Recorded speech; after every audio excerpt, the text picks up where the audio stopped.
Hello दोस्तों, welcome to my YouTube channel political science wizard. जिसने अभी तक मेरा यूट्यूब चैनल सब्सक्राइब नहीं करा है वो जाकर सब्सक्राइब आइकन पर क्लिक करें। Class 12 political science contemporary world politics, chapter number 1 cold war era, शीत युद्ध का काल। इस चैप्टर को मैं अच्छे से समझने के लिए इस चैप्टर का बैकग्राउंड अच्छे से समझना होगा। जैसे सेकेंड वर्ल्ड वॉर, दूसरा विश्व युद्ध जो 1939 टू 1945 तक चला था, ये दो पावर्स के बीच में चला था।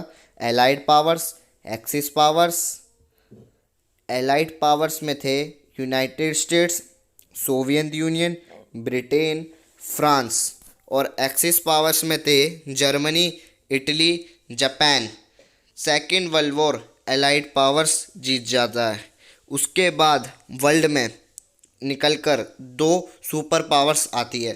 अब वो दो सुपर पावर कौन कौन सी थी? एक थी यूएस, यूनाइटेड स्टेट्स, और दूसरी थी USSR, union of Soviet socialist Republic, जिसको हम प्रेजेंट डे रशिया से जानते हैं। इन दोनों के बीच कोल्ड वॉर चलती है जो 1991 तक चलेगी। कोल्ड वॉर का पीरियड याद रखने के लिए हमारे पास एक तरीका है। End of second world war equal to beginning of cold war. दूसरे विश्व ख़त्म होते ही कोल्ड वॉर चालू हो गया था। अब हमारे पास एक क्वेश्चन आता है, what is the cold war? शीत युद्ध क्या है? The cold war referred to the competition, the tension, and a series of confrontation between the United States and Soviet Union backed their respected allies. Cold war United states और Soviet union के बीच में चलता है और उनके supporters. इधर allies का मतलब है सपोर्टर्स। किसके सपोर्टर? यूनाइटेड स्टेट और सोवियत यूनियन के। और यूनाइटेड स्टेट और सोवियत यूनियन के बीच में आमना सामना होता है कौन से टॉपिक्स पे? कॉम्पिटिशन्स और टेंशन्स। इसका मतलब यूएसएसआर यूएस से आगे निकलना चाहता था और यूएस यूएसएसआर से, इनके बीच ये वॉर चलती रहती थी, लेकिन विदाउट वेपन्स।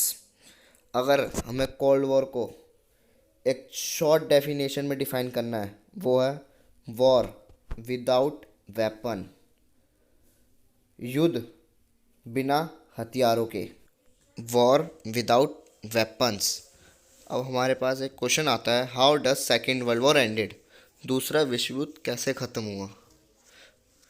जब यूएस ने दो atomic bombs Japanese cities, Japan की सिटीज़ पर, कौन कौन सी cities?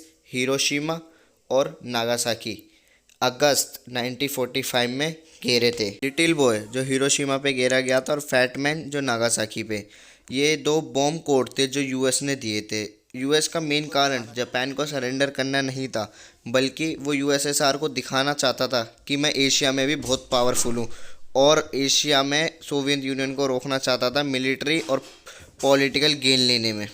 Cuban missile crisis, most and most important question CBSE board exam point of view. Let be, ये अमेरिका है और अमेरिका के बिल्कुल नीचे एक छोटा सा देश है क्यूबा, और दूसरी तरफ इधर यूएसएसआर।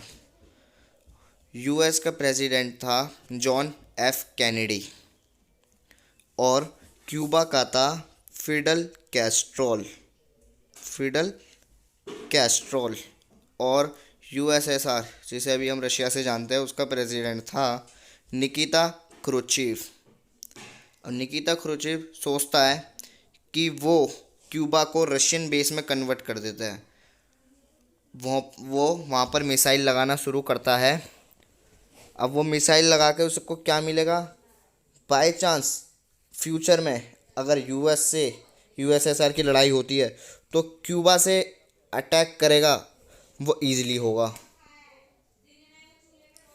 बल्कि यूएसएसआर से यूएस पर।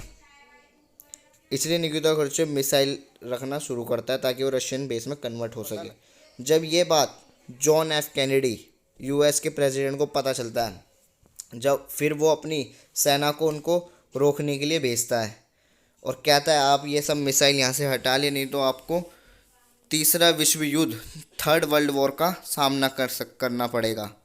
जब ये एक्सीडेंट होता है, इसी बीच चाइना इंडिया पर अटैक कर देता है 1962 में, जिसमें हमारे बहुत जवान सैनिक मारे गए थे।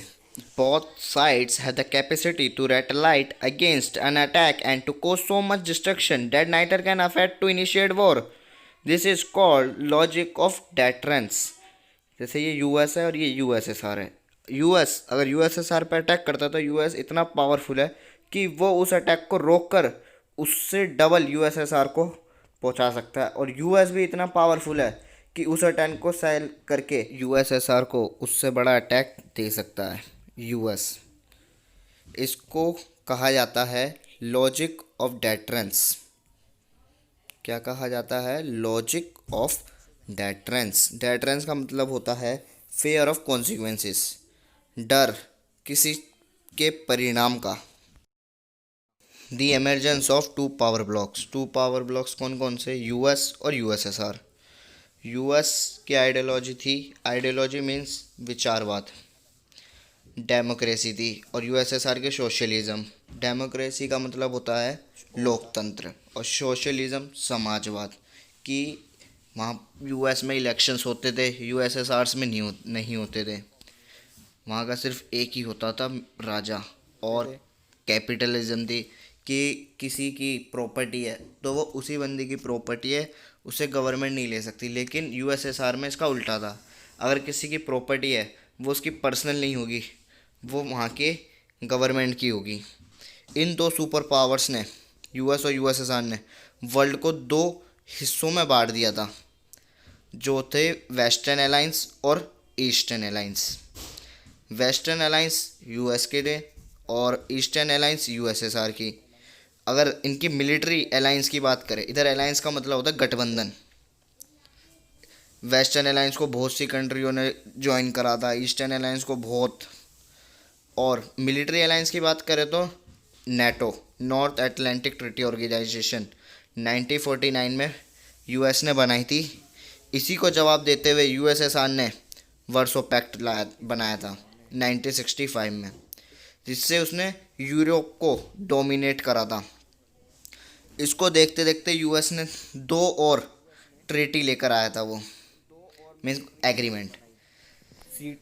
South East Asian Treaty Organization, central treaty organization. NATO जो है एक 12 कंट्रियों का समूह है।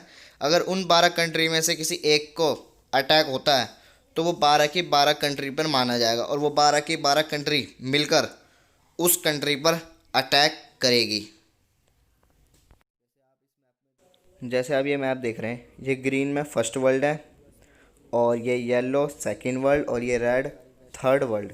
First world means western alliance, second world means eastern alliance, और third world means NAM, north alignment movement, जो कि हम अपनी अगली आने वाली वीडियोज़ में पढ़ेंगे। हमारे पास एक और इम्पोर्टेंट क्वेश्चन आता है, why did super powers need to make alliances with smaller countries. US और यूएसएसआर इतनी पावरफुल कंट्री है, सुपर पावर्स है, उन्हें छोटी कंट्री के साथ गठबंधन करने की क्या ज़रूरत है, और छोटी कंट्रीज़ को उनसे क्या मिलता है? सुपर पावर्स को छोटी कंट्री से मिलते हैं वाइटल रिसोर्सेज जैसे ऑयल और मिनरल्स, और मिलती है ना टेरिटरी, जो कि सुपर पावर्स अपने हथियार और सेना को वहाँ रख सकें, और मिलती है लोकेशन कि वो वहाँ पर जासूसी कर सके एक दूसरे की, और पैसा अपनी सेना को खर्चे देने के लिए। और छोटी कंट्रीज़ को उनसे मिलती है पावर कि वो बड़ी कंट्रीज़ उनको वॉर में हेल्प करेगी। तो आज के लिए दोस्तों इतना।